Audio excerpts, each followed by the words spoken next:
자, 분위기 다운돼서 다시 돌아온 건 아니고, 자본주의라는 말을 사용하면 사람들이 굉장히 부정적인 반응을 보이죠. 마치 나쁜 얘기를 한 것 같이. 그래서 제가 이제 크리스찬이 된 뒤에 교회가 자본주의화되고 있다, 이런 말을 듣고 충격을 받았어요. 어이? 그게 뭐지? 교회가 자본주의화되는 게 어떤 겁니까? 많은 사람들이, 많은 유명한 분들이 우리 청년들에게 강좌를 개설하거나 강의를 하면서 교회가 자본주의화돼서 문제다, 이런 식으로 강의를 하는 거예요. 그래서 제가 깜짝 놀랐습니다. 오늘 제가 정확하게 가르쳐 드리면 교회가 자본주의화되는 게 아니라 자본주의가 교회에서 나왔어요. 이걸 아는 사람이 별로 없어요. 그래서 저는 오늘 우리 프로테스탄트 개혁교회가 갖고 있는 정신, 그리고 말씀대로 사는 신앙인이 만들어내는 경제, 생활, 직업, 이게 근대적 자본주의의 출발입니다. 그 자본주의 정신을 만들어냈다는 거예요. 거기서 이제 출발합니다. 그래서 제가 대학에서도 깜짝 놀란 게 뭐가 있냐면, 크리스찬 교수님들인데 그런 말씀을 하세요. 제가 이제 우리 울산 지역의 기업들하고 우리 학생들을 연결하는 그런 프로그램 같은 거 만들 때 UBC에 나왔을 때 봤어요? 봤을 리가 없죠. 근데 그때는 제가 이제 패널로 나와서 조명 역할을 한 건 아니고요.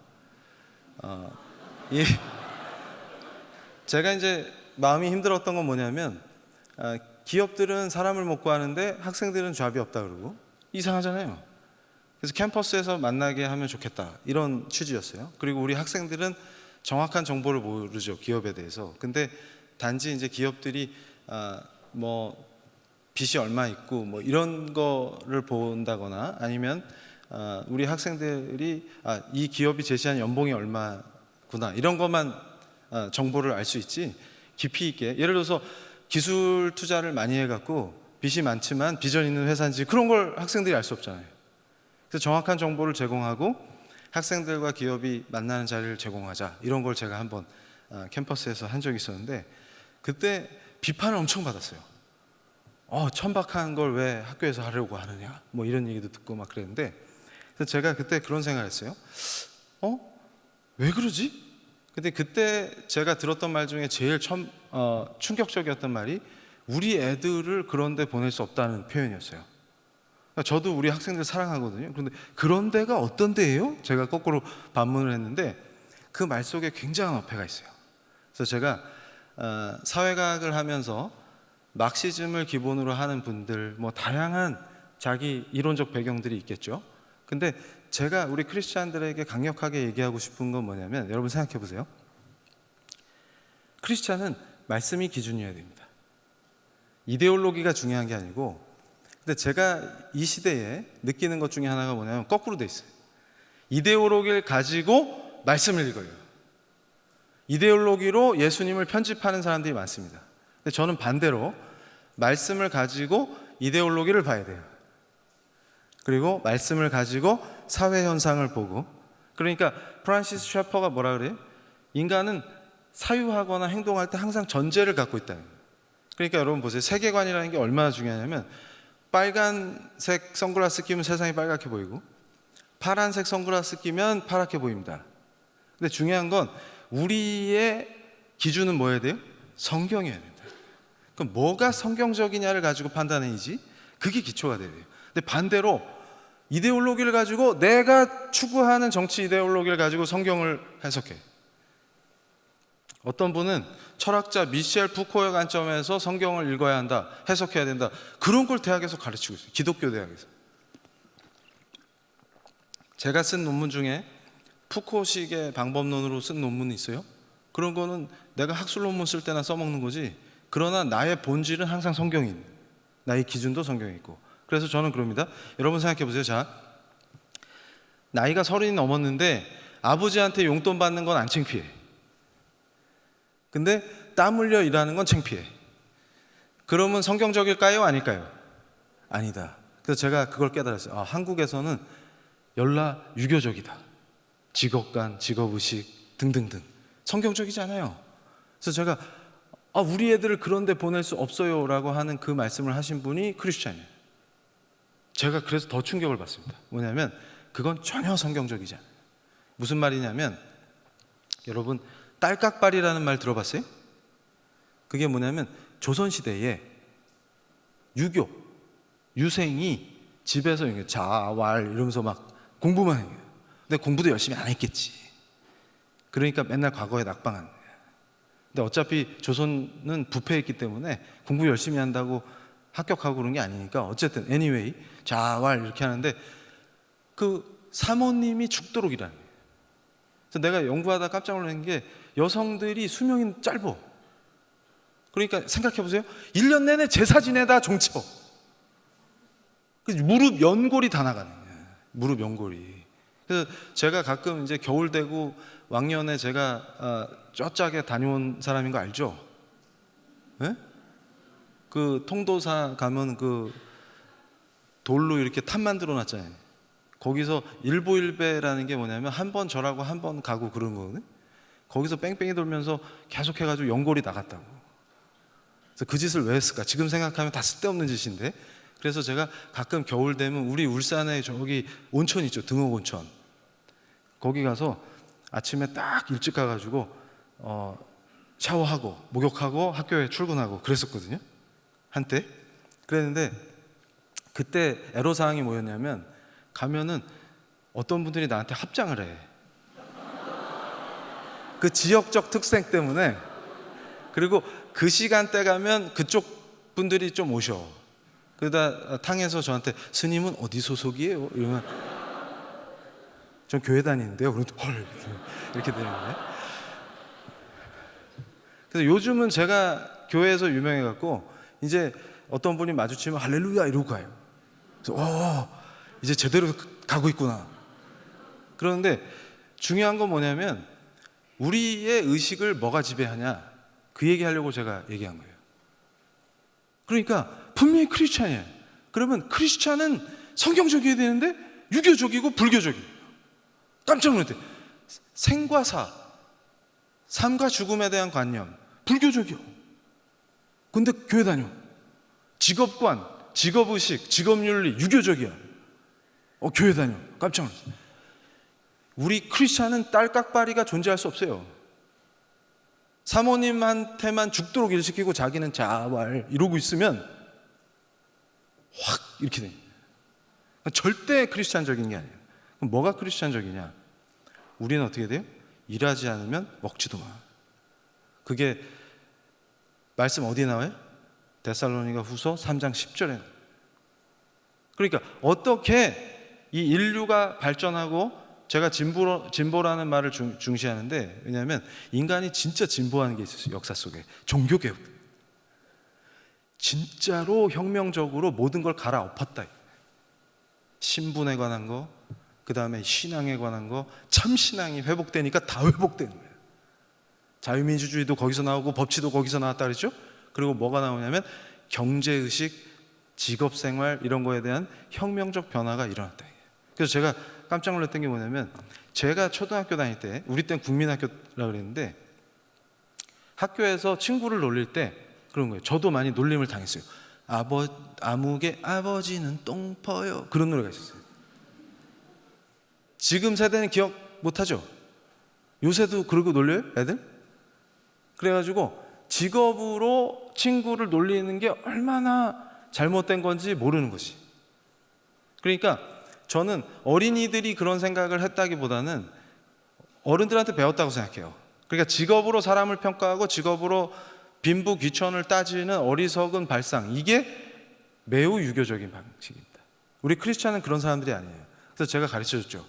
우리 학교 학생들한테도 제가 수업 때 여러 번 얘기했어요. 자, 똥 푸는 건 절대 부끄러운 일이 아닙니다. 누군가 똥을 푸지 않으면 큰일 나요. 넘쳐요. 그래서 이거 학교 기밀 얘기하면 안 되는데, 내가 부학장 할 때 사회대 정화조가 터질지도 모른다는 전화를 급히 받았습니다. 해외에서. 그래서 기도를 했어요. 제발 터지지 않게 하시옵고 이렇게. 왜냐하면 그거 터지면 큰일 나잖아요. 그래서 긴급 해결을 했지만 그거 터지면 큰일 납니다. 그러니까 여러분 어떻게 돼요? 그거를 누군가 신속하게 뽑아내야 돼요. 그래서 제가 그분들을 존경합니다. 여러분 잘 생각해 보세요.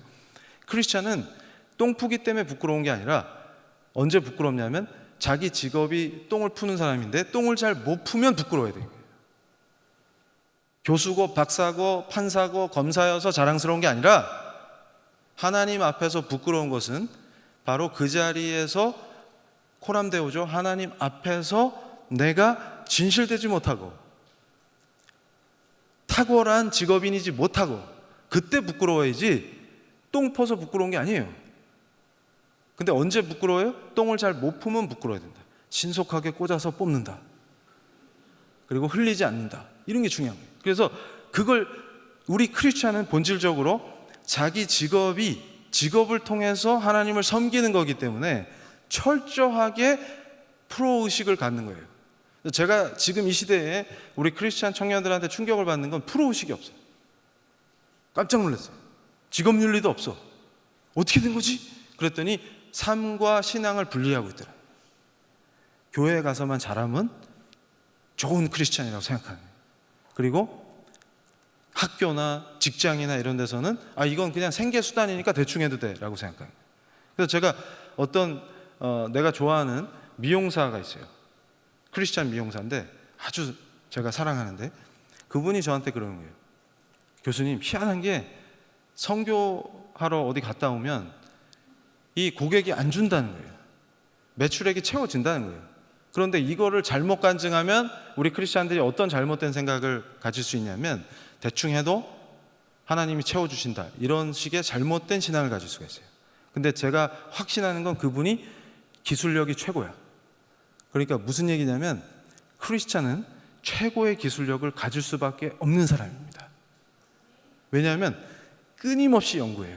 그래서 제가 크리스찬답게 비즈니스를 한다는 게 뭘까 이런 걸 고민할 때 위그노의 예를 많이 드는데, 실제로 산업공학 분야에서 유명한 서울대 이정동 교수님이라는 분이 청년들을 위해서 특강을 하면서 뭘 강조했냐면 이 개혁신앙을 가진 종교개혁의 초창기 크리스찬들, 칼빈주의를 탑재한 크리스찬들이 축적의 시간을 가져왔다, 이렇게 표현하시는 거예요.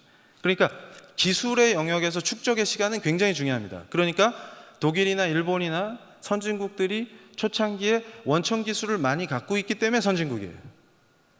그런데 독일이나 영국이 산업혁명에 앞장서고 했을 때 중요한 게 종교개혁을 하니까 캐톨릭의 박해를 받은 칼빈주의 참 개혁신앙을 가진 분들이 다른 나라로 흩어져 갖고 스위스 가서 시계 만들고 독일 가서 벤츠 만들고 영국 가서 산업혁명을 주도하고 했던 거예요.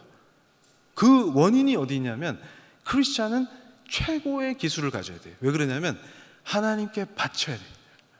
내 삶을 하나님께 드려야 돼요. 그래서 제가 번제와 소제를 설명하면서 그게 바로 크리스찬의 참모습이요, 진정한 프로테스탄트의 모습이다, 진정한 기독교인의 모습이다, 그거를 구약에서 번제와 소제가 설명해주고 있다. 우리 예수 그리스도의 모습이 번제에서 나타나고 우리의 삶을, 직업을 통해서 바치는 것을 소제가 표현한다, 이렇게 설명한 적이 있었어요.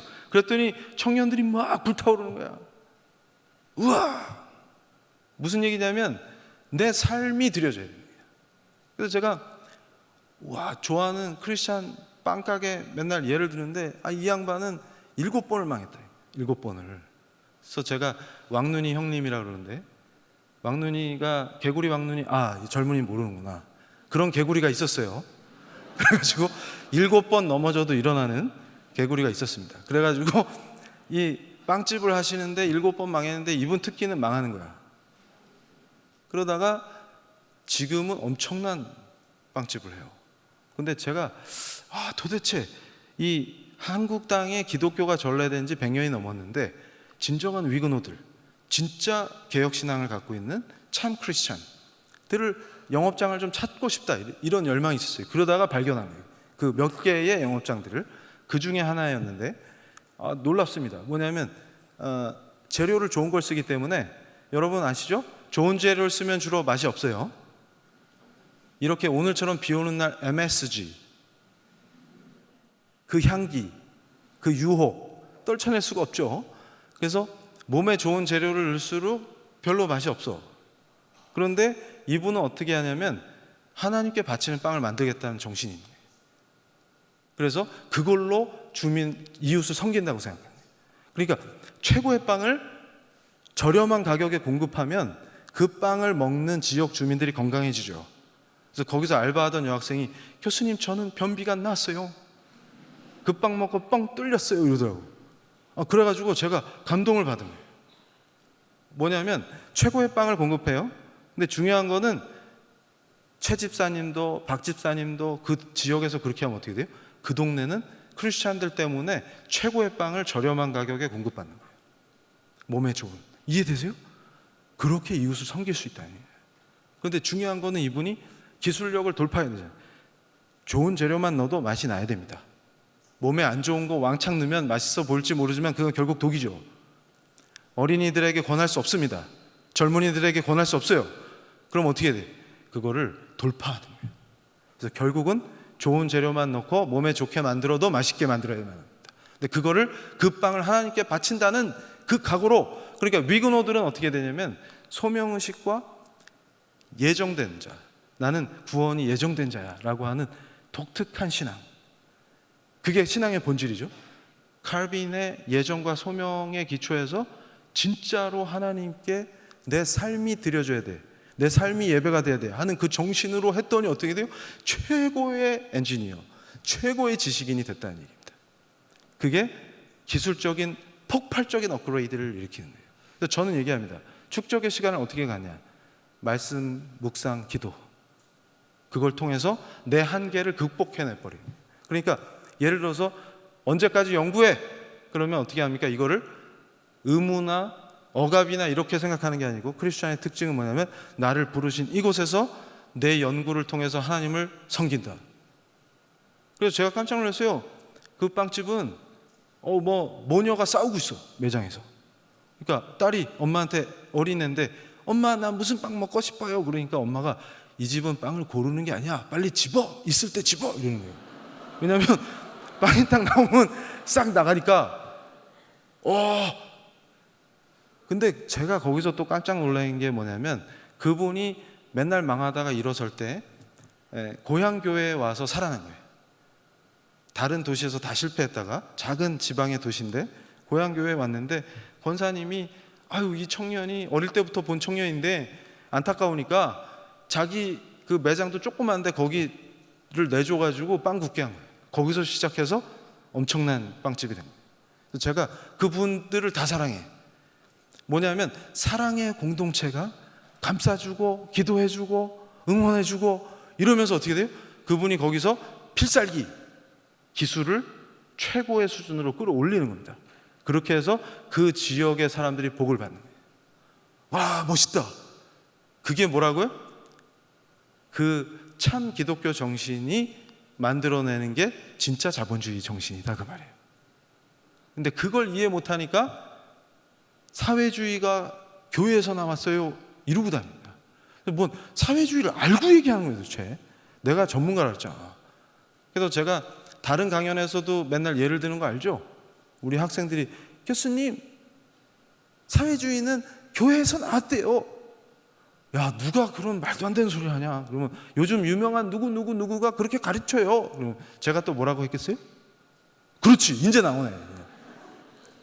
닥쳐라. 누가 그런 말도 안 되는 소리 하냐? 그랬더니 교수님 초기 교회는요 네 거 내 거가 없이 너무 좋았대요. 그게 사회주의 아닌가요? 닥쳐라 곱하기 2.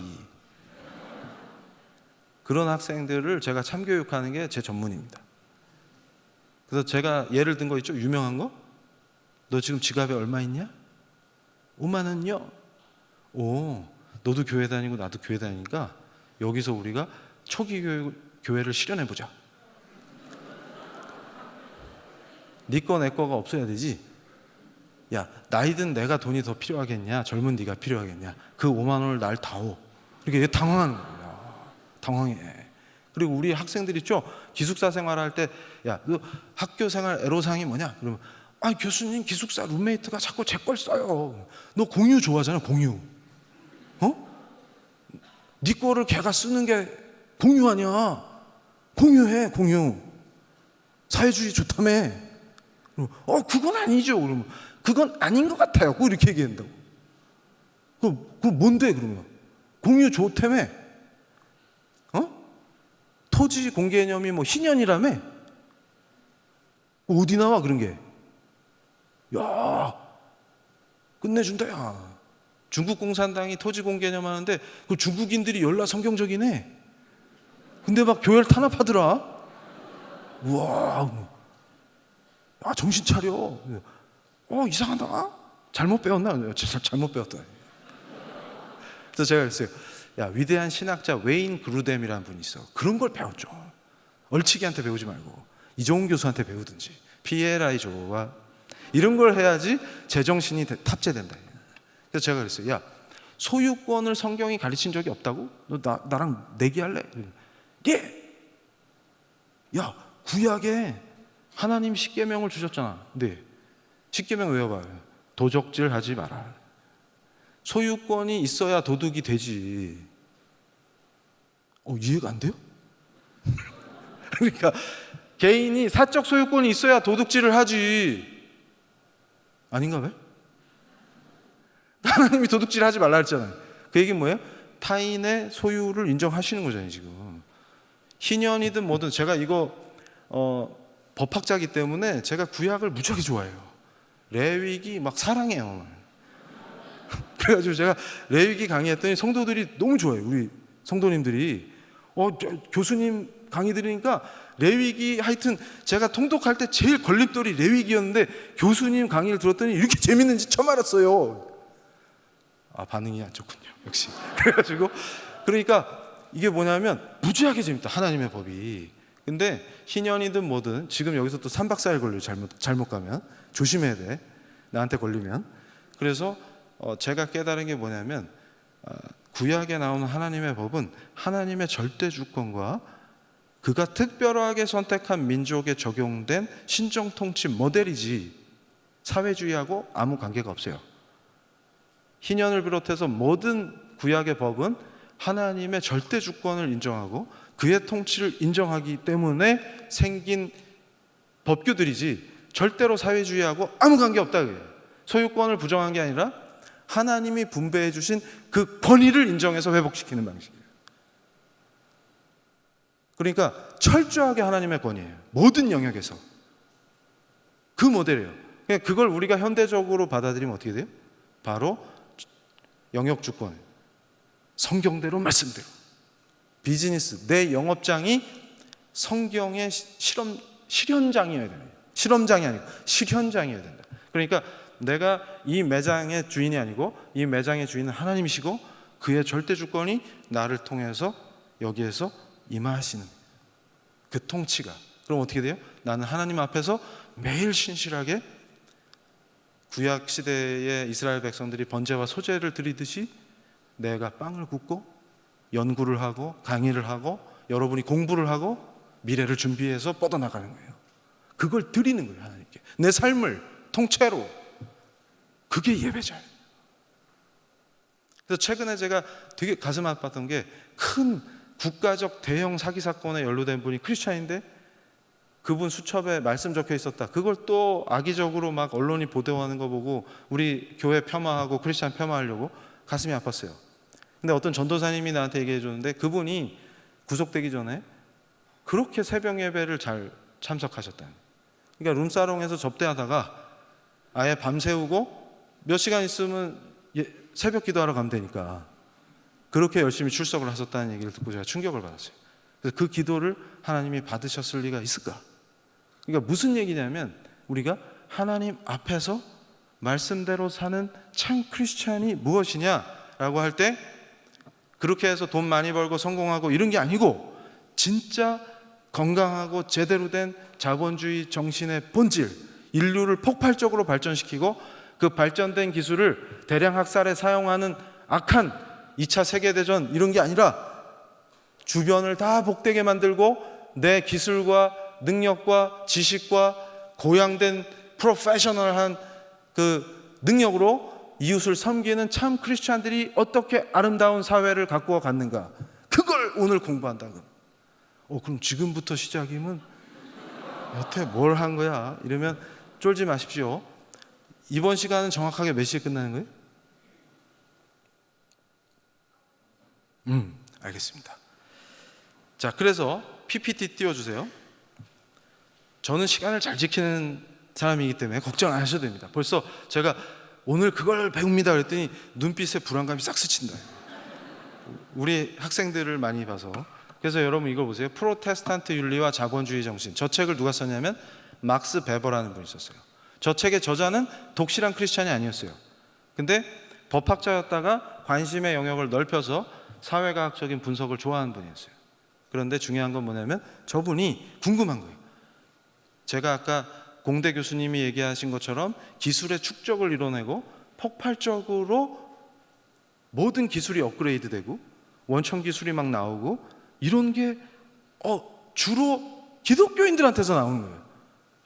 그러니까 초창기 자본주의 정신을 기독교인들이 일으켜 세웠는데 이게 기독교 지역에서만, 특히 종교개혁, 특히 칼빈주의로 직업관과 이 자기 직업 윤리를 갖춘 사람들의 손에서 나오는 거예요. 그래서 그걸 분석해 들어간 거예요. 그래서 근대 서양에서만 독특하게 기독교 지역에서 나온 자본주의의 정신이 어디 있냐 그랬더니 바로 이 사람들의 독특한 신앙에 있더라 이거예요.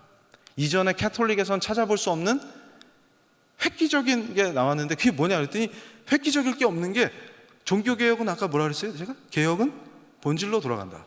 말씀이 권위를 회복하니까 사람들의 삶의 패턴과 직업의식이 달라졌다. 직업관이 바뀌고. 근데 지금도 유교식에 쩔어서 딸깍바리식의 사유를 하는 거예요. 집에 먹을 게 없는데 자왈 이러고 있으면 어떡한다고? 황마 이런 게 있다. 빨리 나가라. 땀 흘려 일하는 건 절대 부끄러운 게 아니다.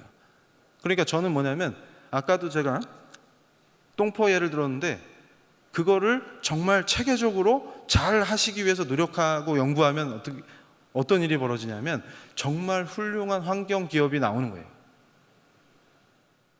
그렇게 기술을 발전시키고 우리 공동체에 기여하는 분을 우리가 존경하는 겁니다.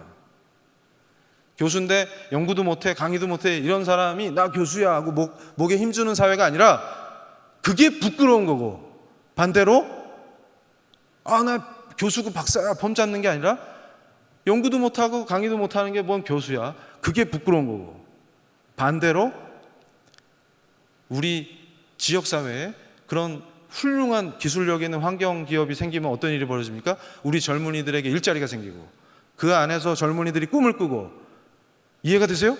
기술력을 발전시키고 우리 지역이 발전하는 겁니다. 우리 지역의 환경이 발전하는 거고.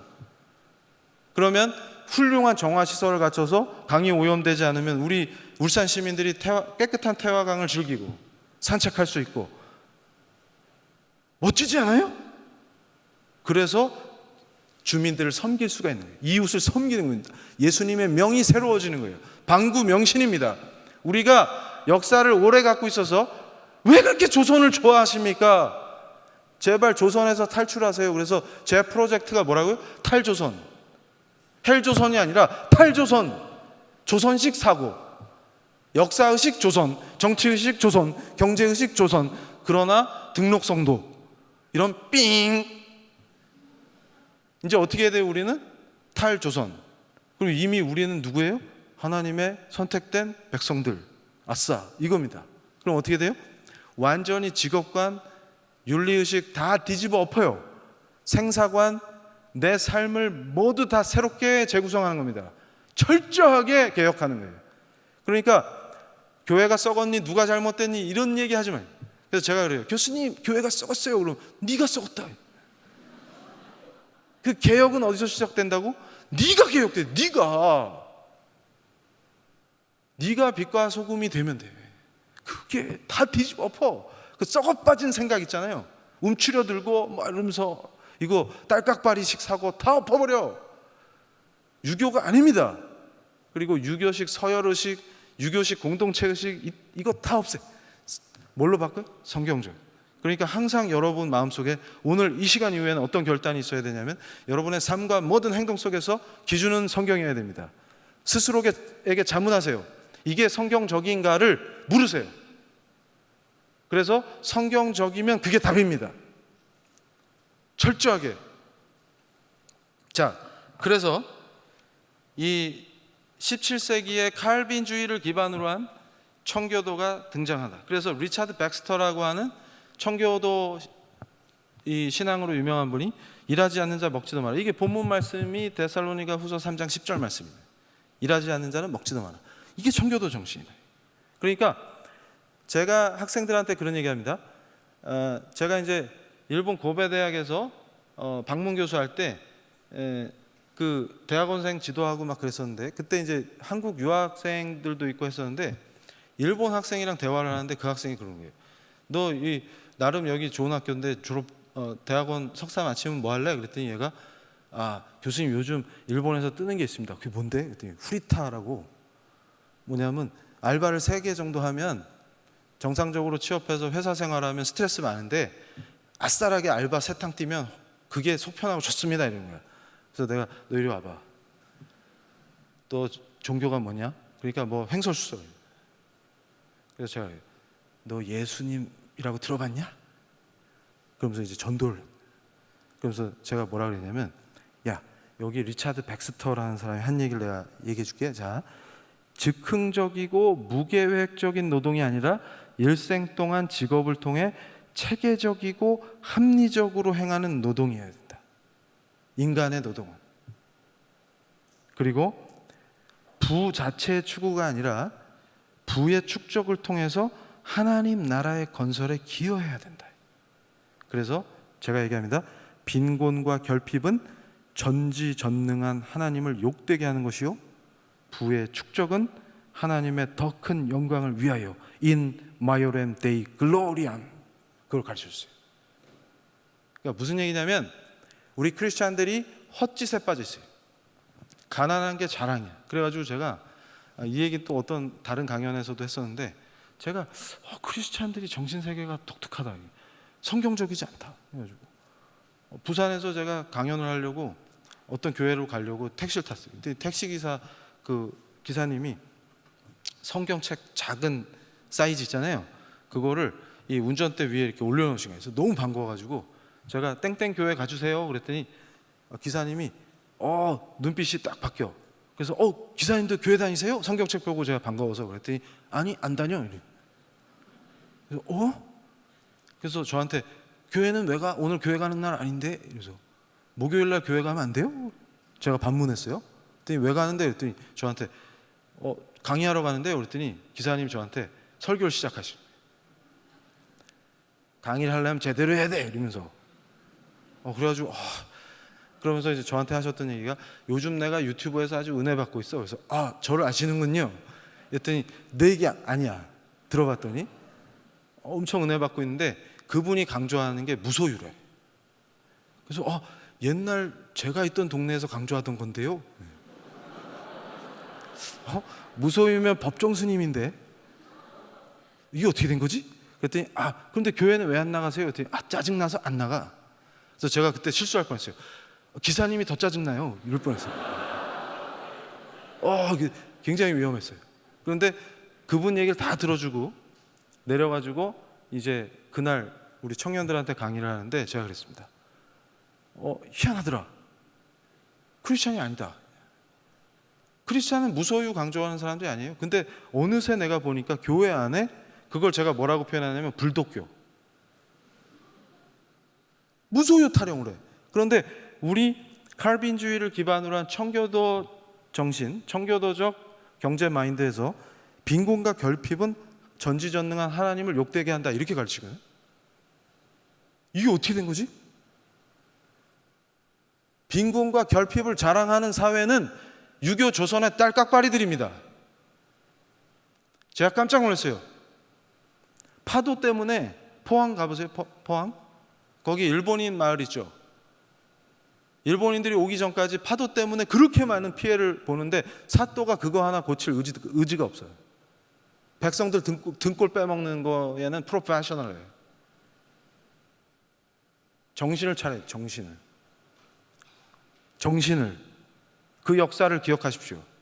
무능하고 무식하고 이웃을 괴롭히고 지위를 이용해서 착취해먹는, 그게 정의가 아닙니다. 우리 크리스찬은 뭐래요? 항상 계량하고 부족하면 구해서 채우고 이웃이 파도로 피해를 입고 가장을 잃고 엄마를 잃는 건 보면 반드시 그걸 해결하고, 그래서 아까 제가 뭐라 그랬어요? 빛과 소금이 돼줘야 된다. 그래서 연구하고 어떻게 방파제를 쌓으면 주민들이 피해를 입지 않을 것인가, 어떻게 하면 어린이들이 안전하게 해변에서 놀 수 있을 것인가, 이런 걸 고민해야 합니다. 그래서 제가 그랬어요. 해양 사고가 나면 누굴 죽여라가 아니라 어떻게 하면 다시는 어린 생명들이 아깝게 희생되지 않게끔 안전 시스템을 갖추느냐, 그런 걸 뛰어들어서 발굴하고 공부하고 체계적으로 이론화하고 실행하고 하는 사람들이 바로 누구라고요? 저와 여러분인 것입니다. 빈곤과 결핍을 자랑하는 것이 아니라 왜 빈곤한가, 왜 결핍한가를 체계적으로 연구하고 주님께 구하고, 지금 배가 고파서 우는 아이들에게 어떻게 양질의 음식을 먹이게 할 수 있을 것인가를 고민하고 결단하고 행하는 사람들이 바로 크리스찬입니다. 그래서 뭘 가르쳐요? 부의 축적은 하나님의 더 큰 영광을 위한 것이다. 이 차이예요. 그러니까 자, 이걸 보세요.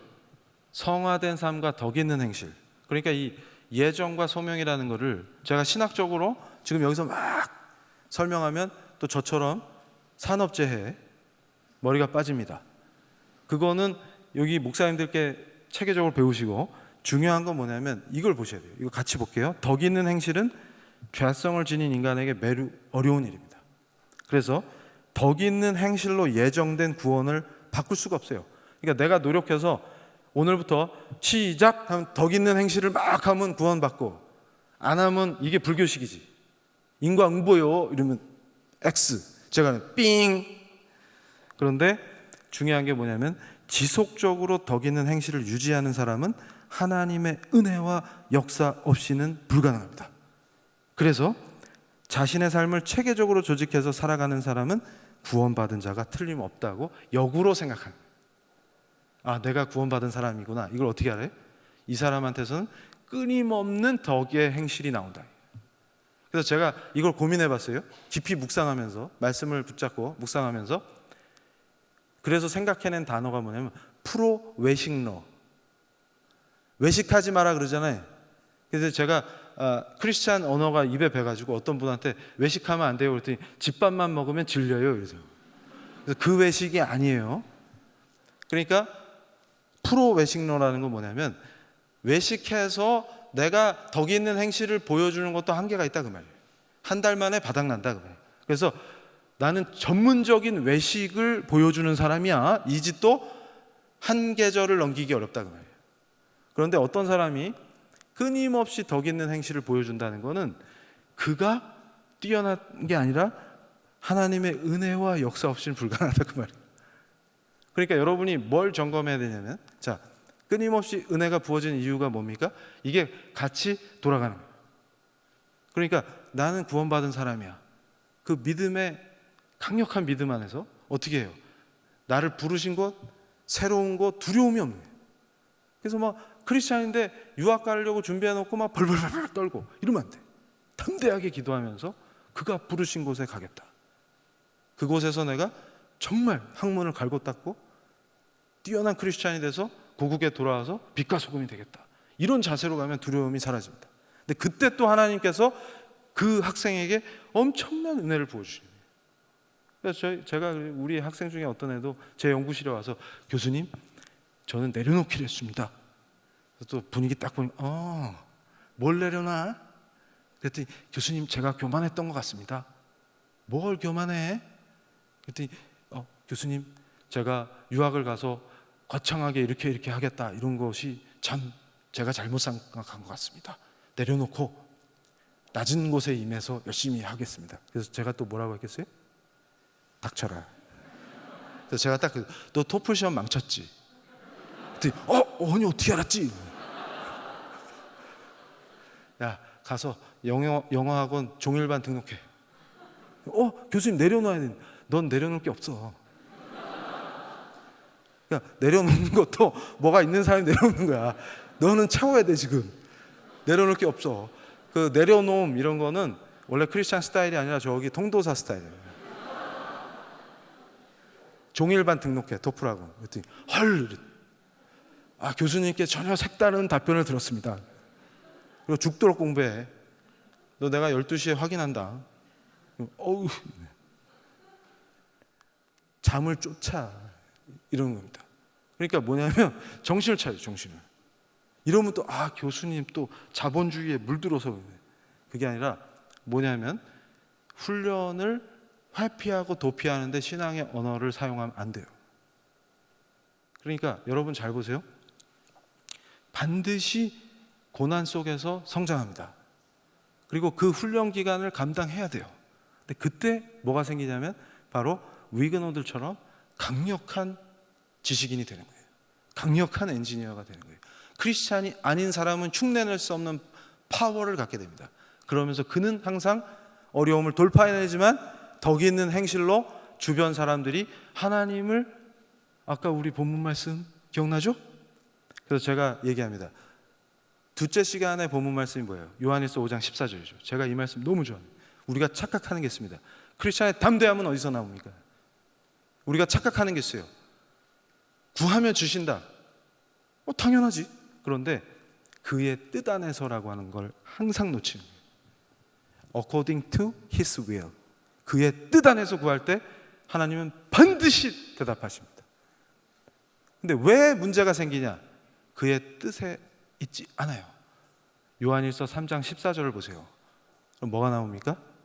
여러분, 하나님의 뜻인지 그의 뜻인지 내 뜻인지 어떻게 구별합니까? 14절에 정확하게는 막 질투가 폭발해. 그리고 한글 성경에 하고 다르게 NIV 버전에는 해설을 해놨어. 의역해놨어요. Selfish ambition 이렇게 딱 해놨어요. 영어로. 이기적 야망. 그러니까 이걸 구분 못하는 거예요. 그러니까 예를 들어서 여러분이 뭘 하려고 그러는데 질투심이 폭발한다거나, 그러니까 친구가 잘 되는 게 막 배가 아파 이러면 뭔가 잘못되는 거예요 지금. 그리고 뭐가 있어요? 내 이기적 야망이 추동하고 있냐. 그러니까 저도 어리석은 짓 많이 했어요. 크리스찬이 된 뒤에도 완벽할 수 없습니다. 그렇기 때문에 우리는 항상 말씀, 기도, 신앙생활 이걸 놓으면 안 돼. 매일같이 반복적으로 교회 나와서 기도하고 말씀 설교 듣고 또 내가 늘 말씀 공부하고 기도하고 이걸 쉬면 안 돼요. 왜냐하면 저도 회심한 이후에도 사고 많이 쳤어요. 무슨 얘기냐면 selfish ambition이 추동할 때랑 하나님의 뜻 안에 구할 때랑 완전히 다르다는 것을 야고보서 3장 말씀을 묵상하면서 여러분이 직접 체험해 보세요. 완전히 다릅니다. 그리고 이게 하나님 뜻 안에서 구할 때는 어떤 확신이 쓰냐면 여러분이 어떤 결단을 했을 때 주변 사람한테 질문을 나 이거 하려고 그래. 그러면 여러분이 제일 사랑하는 사람한테 먼저 말해보세요. 부모님이나 저는 아내한테 먼저 얘기하는데 그럴 때 아내가 딱 반대하잖아요. 그러면 내 앰비션일 때는 화가 확 나. 반대하면 또 반대네. objection 이런. 그런데 진짜로 그의 뜻 안에 있으면 반대를 해도 화가 안 나요. 왜냐하면 그가 하실 걸 알기 때문에. 이해되세요? 그러니까 지금 제가 이 사역을 하면서도 수많은 대적자들이 저를 비판하고 제 뜻을 오해해서 공격하고 그런 걸 당해도 생글생글 웃죠. 이유가 뭘 것 같아요? His will을 생각하는 거예요. 근데 중요한 거는 그의 뜻 안에 있을 때는 가슴 깊은 곳에 기쁨이 솟아오릅니다. 욕을 먹어도 또 억울한 일을 당해도 괜찮아요. 희한해요. 제가 3년을 엄청난 스케줄에 시달리면서 지금까지 사역을 하고 있죠. 그런데 때마다 은혜를 부어주십니다. 그거 없으면 못 견뎌요. 그리고 수많은 대적자들이 저에 대한 거짓말, 음해 이런 걸 퍼뜨린단 말이에요. 그런 거 보고 있으면 사법적으로 대응하는 것만으로는 해결이 안 돼요. 인간이기 때문에 고통스럽고 화가 나고 어둠 속에 팍 침잠할 때가 있어요. 그런데 희한한 게 뭐냐면 다음 사역으로 가기 전에 반드시 회복시키십니다. 말씀 읽고 묵상하고 기도할 때 엄청난 은혜가 임해요. 그러면 그 대적자들이 하나도 신경이 안 쓰이는 거야. 요즘도 제가 시달리고 있거든요. 그런데 내 털끝도 못 건드려요. 왜냐하면 만약에 내가 그의 뜻 안에 있지 않다면 엄청난 불안과 괴로움과 분노 속에 사라져 봐야 돼요. 근데 저랑 늘 같이 다니는 제 아내가 증명합니다. 오히려 잘 웃는다. 농담도 잘하고. 관심 없다. 그러세요? 그러거나 말거나. 왠지 아세요? 크리스찬의 담대함은 어디 있다고요? 본문 말씀에 오늘 요한일서 5장 14절에 뭐라 그러세요? 그의 뜻 안에서 구하면 그가 들으신다. 근데 저는 확신하는 게 그가 들으시면 끝난다. 그가 바로 누구예요? 제가 계속 증거하는 절대 주권의 하나님이시다. 사막에 강을 만드시는 분, 산을 들어서 움직이시는 분, 바다를 만드신 분, 나를 창조하신 바로 그분이 들으시면 끝나는 겁니다. 나의 억울함, 나의 고통, 나의 아픔 괜찮아요. 억울해도 괜찮아요. 상관없습니다. 그런데 중요한 것은 그의 뜻밖에 있다면 내가 나의 이기적 야망과 질투심에 불타서 지금 이것을 행하는 것이냐, 내 이름을 위해서 내가 조금 더 유명해지고 싶어서 내 얼굴을 더 알리고 내 명성을 높이기 위해서 이 사역을 하느냐, 그러면 반드시 어둠과 두려움과 공포와 분노 속에 사로잡힙니다. 근데 그의 뜻 안에서 그분께 구하면 그분은 항상 해피 이렇게 된다. 근데 그걸 체험하셔야 돼요. 바로 우리 젊은이들이 이 시대에 그걸 반드시 체험하셔야 됩니다. 유학을 가는 두려움 걱정하지 마세요. 토플의 벽 걱정하지 마세요. 그걸 거짓으로 위장해서 내려놨습니다. 그런 거 하지 마십시오. 제가 좋아하는 말은 내려놓음이 아니라 들어 쓰십니다. 주여 저를 들어 쓰시옵소서. 이 시대에 강력한 당신의 도구로 들어 쓰시옵소서. 우리는 절대로 절망과 빈곤에 타협하지 않습니다. 그것을 개혁하고 혁파하고 새로운 시대를 열 것입니다. 그 도구로 나를 사용하여 주시옵소서. 그게 바로 우리 진정한 크리스찬의 목표입니다. 시간이 다 돼서 정리를 하면 여러분 보세요. 이 정신을 기억해야 됩니다. 청교도적 생활 양식을 제가 정리한 거예요. 자, 기업과 상업을 하면서 이윤을 추구합니다.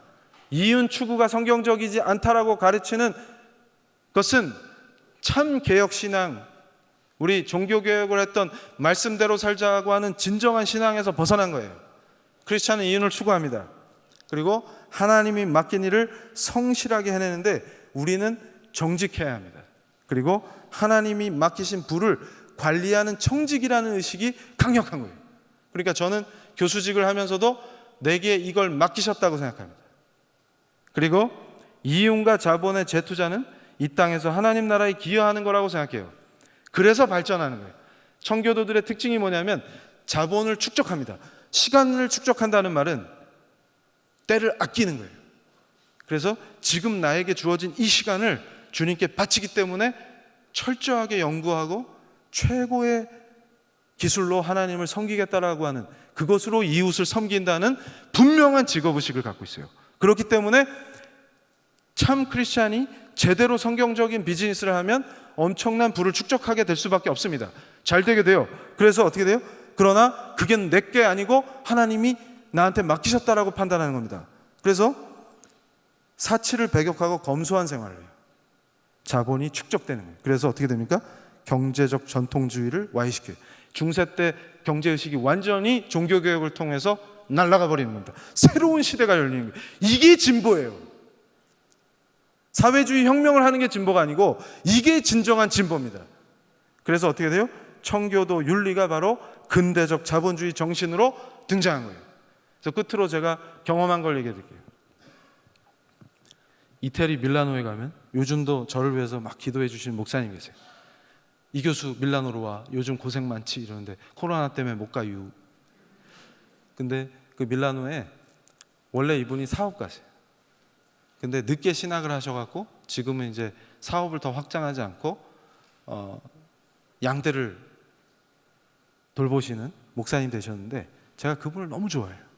그 부부가 참 훌륭해요. 근데 이분들이 정말 맨손으로 이태리가 지금 엉망이 됐잖아요. 진짜 복음을 전해야 되겠다. 이렇게 평신도 선교사로 처음에 가셨어요. 근데 이분들이 이태리 사회에 진출을 해야 된다. 이 의식 강하신 거예요. 그렇게 해서 기반이 있어야 우리 유학생들도 돌보고 지역사회에서 중요한 역할을 하면서 전도할 수 있다. 이렇게 판단하신 거예요. 그래가지고 열심히 하셨는데 이태리어를 잘 하시니까 한국과 이태리 사이에서 사업을 하셔서 무역업을 하셔서 엄청 성공했었어요. 그런데 문제는 IMF 때 폭삭 망하신 거예요. 진짜 폭삭 망했어요. 그래가지고 제가 그 얘기를 듣고 눈물이 나더라고요. 이태리 남부의 섬에서 노점상을 하셨는데 돈이 없을 때는 아이들을 데리고 그 애들이 저한테 삼촌 그러는데 걔들 지금 아주 잘 컸어요. 근데 어릴 때 엄마 아빠랑 노숙도 했대.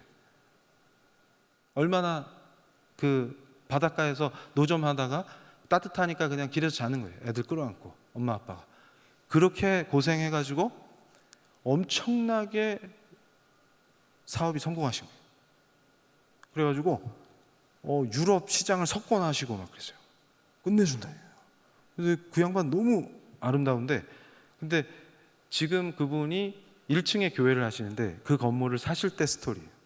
이태리 오래된 호텔 건물을 인수하셔갖고 지금은 1층에 교회, 그리고 위층은 생활하시면서 저 같은 객식구가 오면 재워주시고 뭐 그러시는 분인데, 이분이 그 건물을 매입할 때 사업이 갑자기 막 일어나니까 그 건물을 사고 싶은 거예요. 근데 은행에 갔는데 이태리 은행에서 대출을 해주겠다고 확답을 해갖고 계약을 했대요.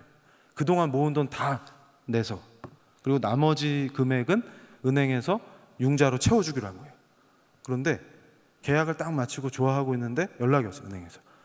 근데 외국인이라 걱정이 돼서 니들은 지금 폭발적으로 성장하고 있지만 앞으로 어떻게 될지 잘 모르니까 유보됐다, 대출이. 그래서 이 두 부부가 절망에 빠진 게 그 고생에서 축적된 자본이 이거 계약금하고 이거 돈 내놓은 걸로 다 사라지는 위기. 나머지 잔금을 못 치르는. 그래가지고 사모님이 막 우시고 이랬대. 근데 그 밤에 놀라운 일이 벌어진 게, 절망적이잖아요 지금. 애들한테는 말도 못하고 우리 길거리에 나와줄 수도 있어 이런 상황인데, 근데 갑자기 이분이 춤을 추면서 찬양을 했다. 나한테 직접 증거해 준 거예요.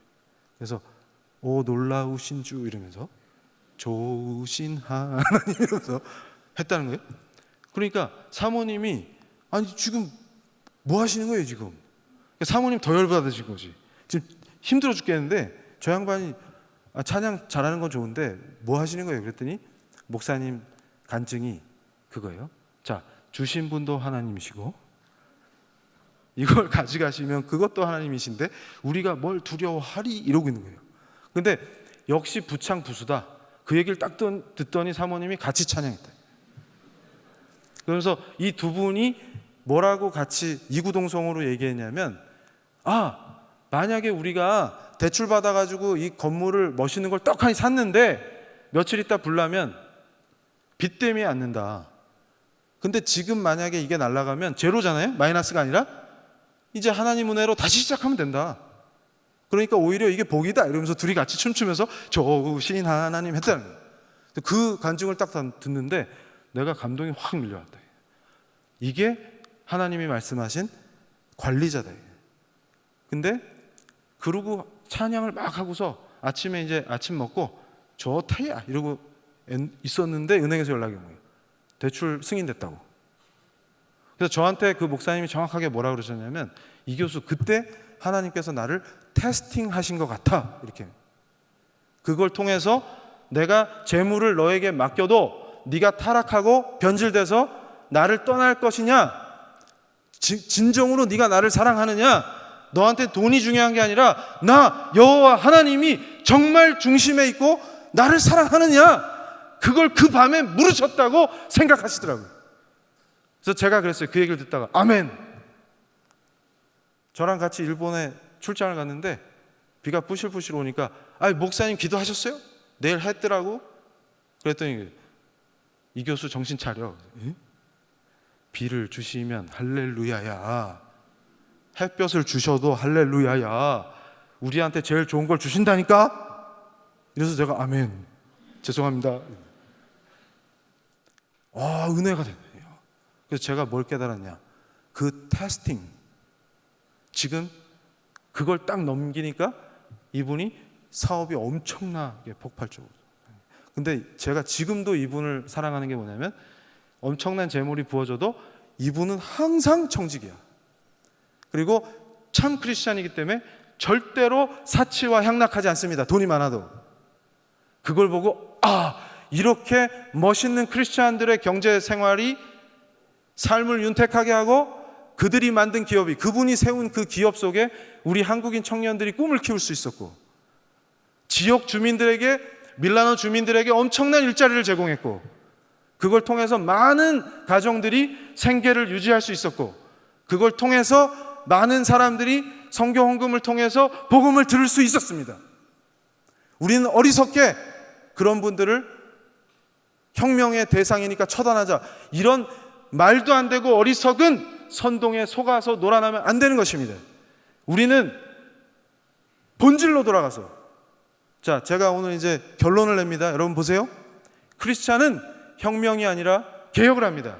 개혁이라는 것은 우리의 삶의 모든 영역에서, 우리를 부르신 그곳에서 우리의 삶이 온전히 말씀으로 하나님이 통치하시고, 우리를 빛과 소금으로 부르신 그곳에서 하나님의 절대 주권이 선포되는 도구로 우리를 사용하시도록, 우리를 하나님께 전적으로 그의 영광을 위해서, 내 이름을 위해서가 아니라 그의 영광을 위해서 내 삶을 바치는 것입니다.